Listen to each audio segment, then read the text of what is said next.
Welcome to the Wickedly Smart Women podcast, featuring stellar conversations with emerging and established wickedly smart women. Thanks for joining us today as we celebrate the wickedly smart women who are committed, care deeply, and have the courage to take action and create change all around the world. Now here's your host, Emerald Greenforest. Welcome to another episode of the Wickedly Smart Women podcast, where we celebrate wickedly smart women and provide our listeners with a wealth of wisdom along with immediately actionable steps to be smarter, spunkier, and more successful in their impact and their leadership. This is your host, Emerald Greenforest, and today we welcome our special guest, Heidi Forbes Öste. I hope I'm pronouncing that correctly. Heidi is a digital well-being and ethics advisor, best-selling author of Digital Self-Mastery Series, executive producer and host of Evolving Digital Self-Mastery Series, global citizen, and passionate humanist, passionate about family, well-being, and leaving the world a better place for future generations. And I have a personal relationship as well with Heidi, and it's just such a pleasure to have you here on the show. Thank you so much for coming. Thank you. It's an honor to be here. So here's what we're going to do today, Heidi. We're going to dive in a little bit and we're going to talk about how smart you are, because you're one of the most wickedly smart women I know. And I want to talk to you about how you have applied your smarts in your life to create a business and a podcast and all the wonderful things that you have created. Like, what inspired you? What is kind of your guiding light that allowed you to apply yourself and create so much success? I would say there's a couple different factors. One, and probably this is the most important one, is curiosity. And that has sort of driven me to want to learn more and to figure out how things all fit together. I'm a bridge builder, and I just love to be able to make the connections between solutions and problems and people that can make those solutions occur. So sometimes it means digging deeper and learning more. Sometimes it means finding the people that know the answers and connecting them to the solutions. But I just love finding ways to make that happen. And because of the nature of the way my life has evolved, in that I've lived all over the world, predominantly in the Western world, so mostly Europe and the US, but even so, it's really developed a global network for me. So it's given me this beautiful access to lots of different sources of knowledge and types of perspectives and answers to try to find solutions that maybe other people hadn't approached before. So long answer to short question, but I would say those are sort of my main driving factors. And it really just comes down to people, passion, and curiosity. Beautiful. I love that. So you're a leader. I mean, I really see you as a leader. So this curiosity, some people could have their curiosity and follow their curiosity and just be gathering information or gathering experiences, but you've chosen to really step into a leadership role. So would you say that you have had any calling in that regard, and maybe where that came from, and whether you had some kind of incident in your life where you overcame something, or just a family environment that inspired you to be in service? Can you talk a little bit about, what called you into leadership? Well, I would say there's sort of two factors. And it's interesting you mentioned family there. I think the culture of my family, I grew up in an old New England family that was very much focused on, having a good education and serving your community and finding ways to leave the world a better place. And even, sort of that principle of, if you go to a place, you never arrive empty-handed, you always bring a gift, and you always leave the space in a better shape than when you arrived. And really, I've carried that through in my work and everything that I do, or I try to at least honor that as much as possible.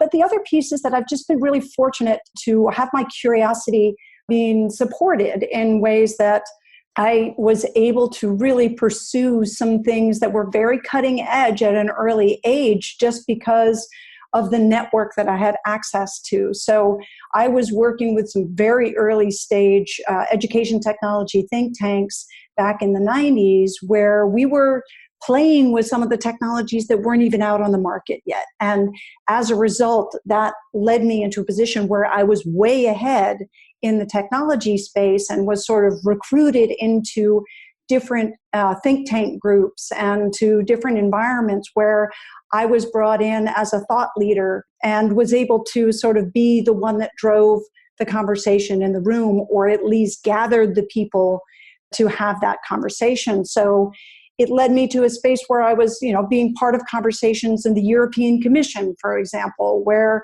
we were having conversations about sort of the future of the internet and what does this mean, and whether commerce was even going to occur on the internet, and was it just an academic tool? This obviously was back in the 90s. This was a very different conversation. But the thing is, this same kind of conversation has continued to evolve. It's just that with each new platform, with each new evolution of technology, there's different sort of specific questions, but the general theme is still there, is what does all of this mean for us? How does it impact humanity? What kinds of things do we need to take into consideration so that it can be an enhancement to what we already have, rather than becoming something that sort of creates chaos and causes disruption. And disruption is always going to occur, but how can we do it with at least minimal friction? And so I've been very fortunate to have been able to sort of follow that path. And I spent about 25 years teaching and working as a consultant and sort of teaching leadership and things like that around social strategy using technologies and organizations. And sort of got to a place where I was like, okay, I've been teaching the same thing for years and years and years, and it's not really changing that much. It's not exciting to me anymore. But it was also, there was a lot of other people that were coming into that space, and I kind of felt like, well, my thought leadership isn't needed here anymore. What's needed is an understanding of the underlying reasons for why this is all happening, because there wasn't a lot of data. There was a lot of, qualitative data, a lot of stories, and a lot of, it was all sort of the soft skills. But in order to really get people to understand the importance of the human factor of technology, needed to really go back a step and understand the science behind it. So I actually went back to do my PhD to really understand that piece. And since then, I've been really much more working on sort of the human relationship with technology, how we can evolve that relationship, how it's impacting the way we're developing new tools, and how to actually really develop things with a well-being mindset so that we're not creating things that are going to be destructive to both our well-being, but also society in general, and also looking at how we're using behavioral science ethically in that process. So anyway, it's been sort of a natural evolution, but it's been sort of gathering new skills as I go along. But it really was based on sort of the culture of where I came from, and that it was about connecting people and ideas and being curious and pursuing things as they sort of came across my path.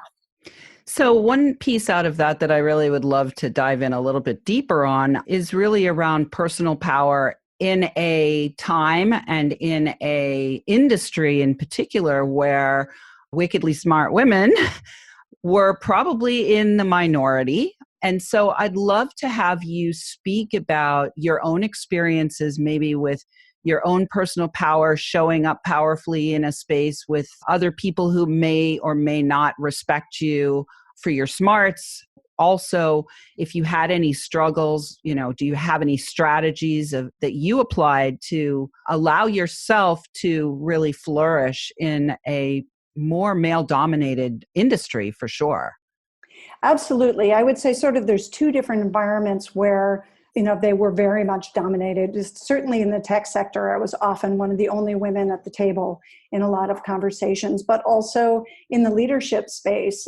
A lot of the time, even, when I was, in that think tank group with the European Commission, I was the only woman in the room, and I was the youngest woman in the room, and I was, or the youngest person in the room, because I was this, MBA student that was brought in by my professor who said, she's the one that we need in this conversation to tell us about the state of the internet. So I was often brought in as this sort of outside factor. And one of the hardest experiences that I had, but probably one of the ones that I grew the most from, was at one point I was brought in to do the international marketing strategy for this German software company. And I was fresh out of my MBA program, brought into this engineering-based German company. I had basically everything going against me. I was the only American. I was the only woman. I was brought in at a senior level, and here I was, this, young professional woman that was brought in at a senior level, and you've got all these people that have been there for a really long time, and they're sort of, backpedaling and not going anywhere. And I was in marketing in an engineering firm, engineering and tech. So I instantly was perceived as this outsider coming in that, where could I provide value? And I think the most important thing that I learned from that whole experience was identifying where your unique value is and focusing 100% on that and not letting all the other stuff get in the way and become a distraction. Because as soon as I could show my value to them, where they really, the moment they went through one of my trainings and had that aha moment of, oh, so this is what we do, and this is why we do it, and why all these pieces come together so that they as a workforce could actually be excited about what they were doing, so they became the marketing tool for the organization. Then they recognized my value. But it was 6 months of banging my head against a wall to try to figure out how to get that, because to get the information, I had to basically interview every single person in that organization to understand what their little widget was, because they were all working in their little silos. And again, 6 months of frustration to get out on the other end and see all of the light bulbs go on when we did that first workshop. And then they were like, oh, now we know what you've been doing in that room. And I was a non-smoker, which in Germany at that time, this has great significance, because the building that we were in was in this structure that sort of had an atrium in the center, and my office had big glass windows looking towards the atrium. And on the other side, we were 5th floor. On the other side was the smoking room, the smoking break room. So they would all sit there in the smoking room, watching me in my little room that I had, I'm very visual. So my walls were covered with drawings and mind maps and everything. And they were like, that woman's crazy. Completely nuts. Oh, beautiful. Well, when we come back from the break, we're going to talk a little bit about creativity and channeling your creativity. That's a perfect segue to the next segment. But right now, I want to thank all of our listeners who are downloading, rating, and reviewing. We are welcoming thousands of downloads from all over the world. And I want to shout out this week to our listeners in New England, because we're both New England girls. So thank you, listeners. And we will be right back in just a moment with Heidi Forbes Öste.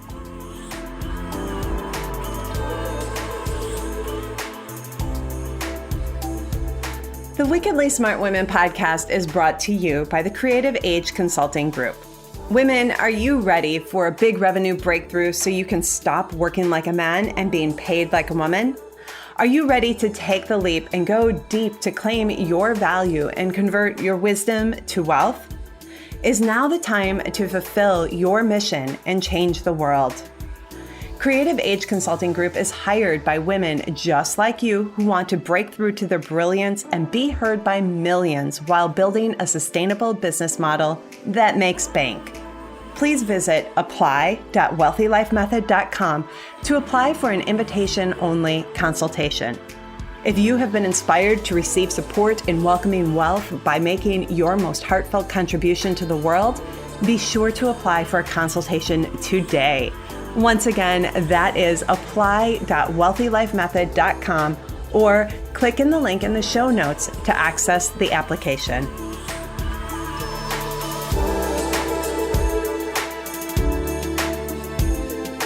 All right, we are back with Heidi Forbes Öste. She is the executive producer and host of Evolving Digital Self podcast.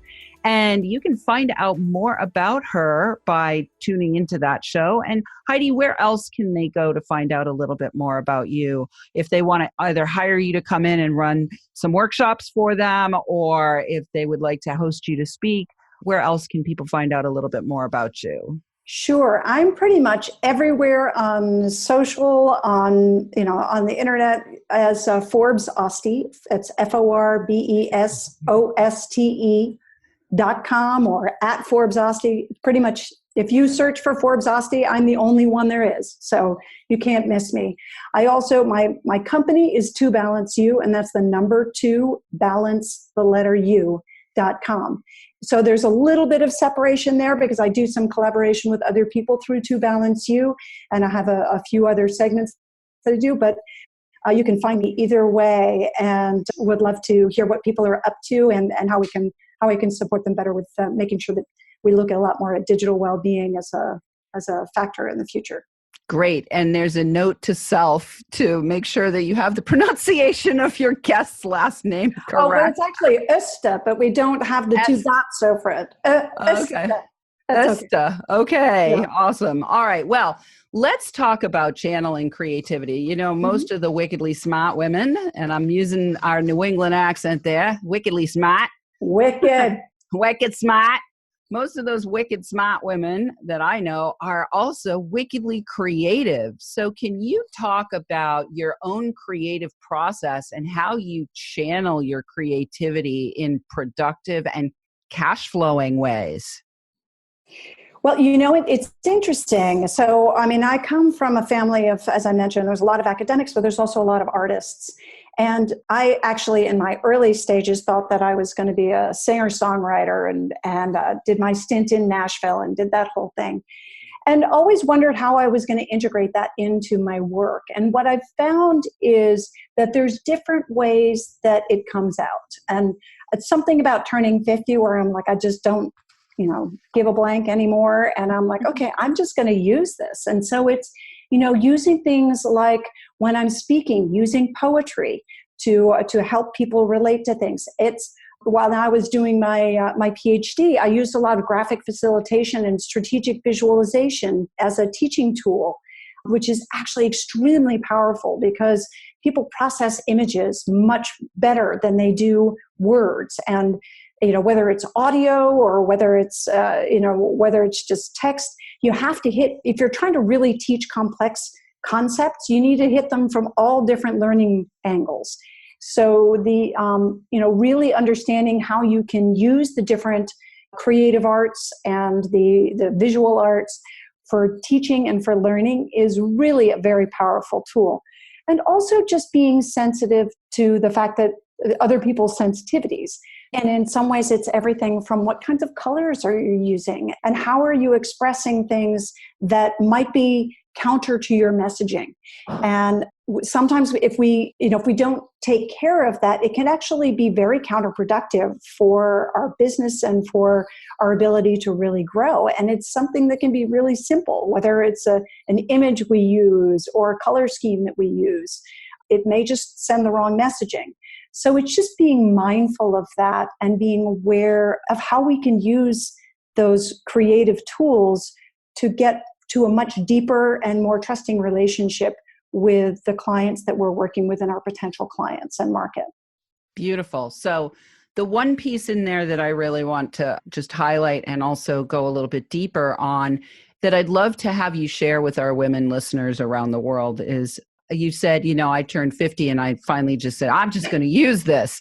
So if there was something that you could say to your 20-year-old self or your 30-year-old self or your 40-year-old self or any of the listeners who are listening right now that would help them to unleash, whatever restraints they have put on themselves on using their creativity and not just using their creativity, but using all the gifts that they have, what would you tell them, Heidi? Oh, gosh. Well, first of all, as a 20-year-old, I don't think I would have listened to my 50-year-old. So I'd be like, yeah. But I will try. I would say, follow your heart. And follow your heart, but use your brain. it's not about necessarily building boundaries. I've never been one that's very good at coloring within the lines anyway. But I think sometimes I let my head get the better of me and I didn't follow my heart. And now I'm much more heart driven. And that's not just about being soft. It's also being kind to myself.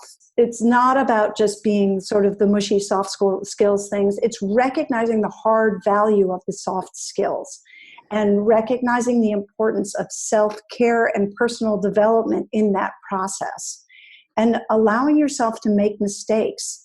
My father recently passed away, and we were joking about sort of what are those expressions that he always used to say that drove us nuts, but just ring in your brain all the time. And one of them that was my favorite was, did you learn anything? And my mother said, when I said, well, did you learn anything? And she's like, oh, but did you take that as like he was criticizing what you were doing? And I said, no, not at all. My perception of when he said, did you learn anything was, it's okay to make mistakes as long as you learn something from it. And for me, that was really what empowered me to continue to make mistakes and learn from them and to take chances and take risks.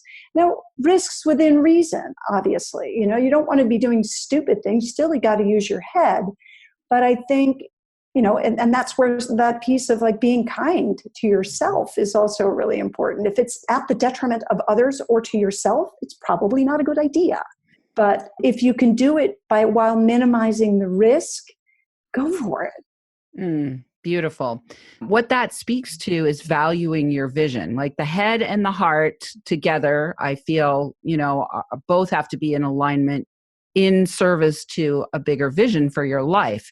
And I'd like to have you speak to, what processes you use or might suggest to women to help them to really value their own vision and really take either baby steps towards it or giant leaps or some combination of both.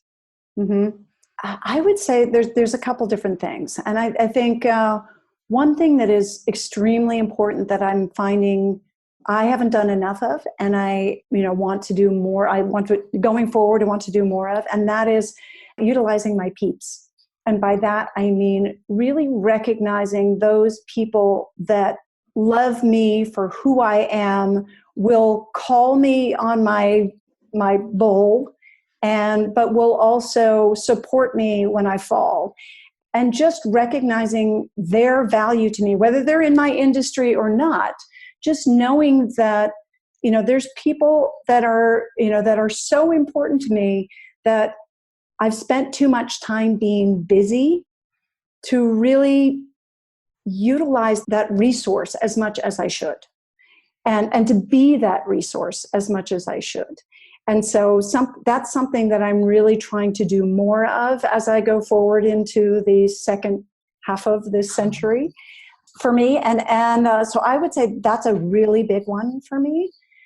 The way that you increase your capacity to value your own vision is don't try to do it alone. Yeah, don't try to do it alone. And what I'm hearing is you're valuing all these other people that you are surrounded by. And so in valuing them, it's almost like you're reflecting back to yourself your own value and the value of your vision. So awesome. That's what I was hearing there. Well, absolutely. And I think so. And to add to that, it's really sort of recognizing that I don't have to do it alone. Mm-hmm. And I've been fiercely independent my entire life. And it's got its downside too. And recognizing that you don't have to do it alone. And actually you shouldn't do it alone. And learning, and that comes down to everything from like delegating to it's one of those things we're told to do all the time. And then we're like, yeah, but I can do it better. It's like, no, that's not necessarily the best way to do it. And it's something I advise my clients all the time. Delegate as much as possible so you can focus on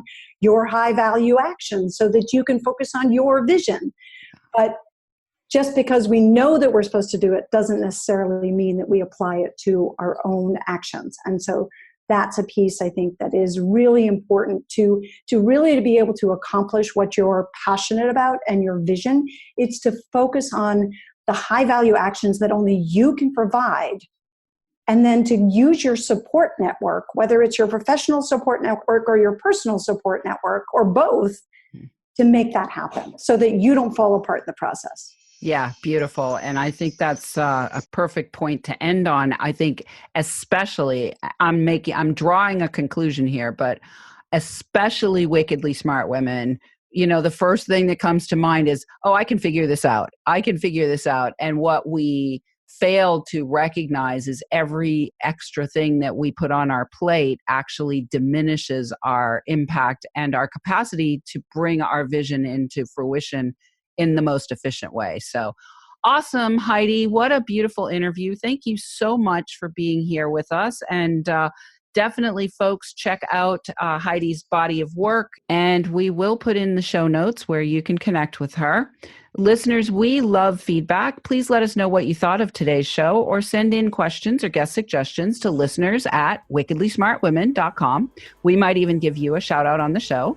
Thanks for tuning in. Keep your ears open and remember, you are wonderful women.